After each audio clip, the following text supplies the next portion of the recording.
We talked to Lou Gramm about the fact that there was no sophomore jinx for this band. The second album, Double Vision, sold more than the self-titled debut album. Our chat with Lou Gramm just around the corner. Between the first and the second album, you know that you've got something.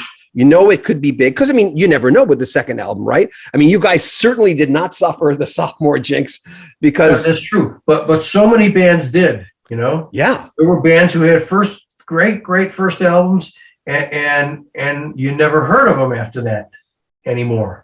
Well, you went 5 times platinum with the first one in 77, and then Double Vision is 7 times platinum. Not only did you beat the sophomore jinx, you blew it out of the water. Yes, we did. But going into the second one, before you started recording it, what were you, as a young man, what were you thinking? You were thinking this was you were set. How were you thinking? Well, I was very aware of the sophomore jinx, and I was aggressive about not falling prey to that, but I was nervous too. I was worried, But when I started hearing the idea, when Mick started playing, like I said, I'd go to his apartment, we'd have dinner, he'd play me some ideas, and he'd let me pick an idea, and we'd start working on it. If he had a favorite, he'd play that for me. He says, "I really think this could be something. Let's work on this." Did he ever do a guide vocal thing because I know he sang, but he wasn't you, obviously. Usually if he presented me a new idea, it was the guitar and there was a little soft vocal in there just to give me his idea of what he liked the melody and the phrasing to be, and sometimes we would stick to that and sometimes we would start there and end up someplace else. When you left home, for instance, I'm curious, on that stage when you left home, what was in your record collection when you said to mom and dad, "Okay, I'm going"? What were you listening to at that point? Well, it was a cross section of Beatles, of what I liked out of the popular era that we were living in, and I had a couple of jazz records too.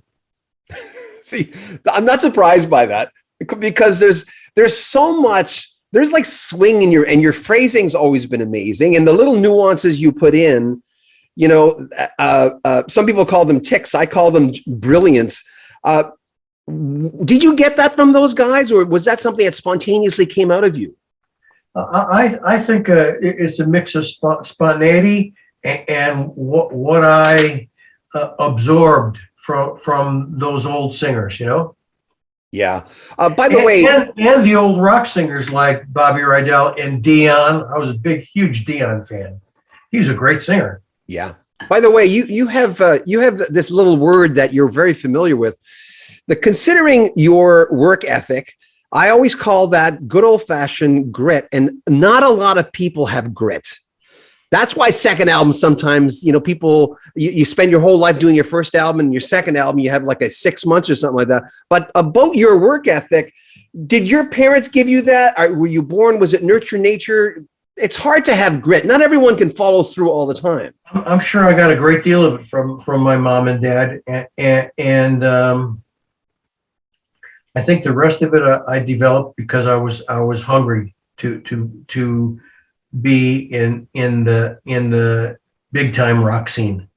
I was bubbling under with Black Sheep. We had 2 albums. We were on our way, and tragedy struck. But it wasn't 3 months later that Mick called me, and I was in New York auditioning, and on our way to our first big album.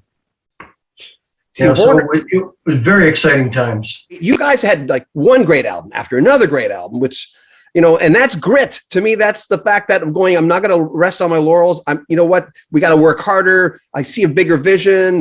It's, in the back, we traveled on a bus. We were doing bus tours. There was a big lounge in the middle of the bus, and then the bus driver was in the front. Then there was a small back lounge, and whether we were driving to a show, from a show, or it was 2:00 in the morning and we were leaving the show to go to the next city, Mick and I would be in the back room with a little 4-track. They had 4-track cassette players that you could overdub. So he would play bass guitar, then rhythm guitar. I would sing the melody, and we'd both sing the harmony. And we'd have a drum machine, and we were working on ideas for our next album. It's crazy.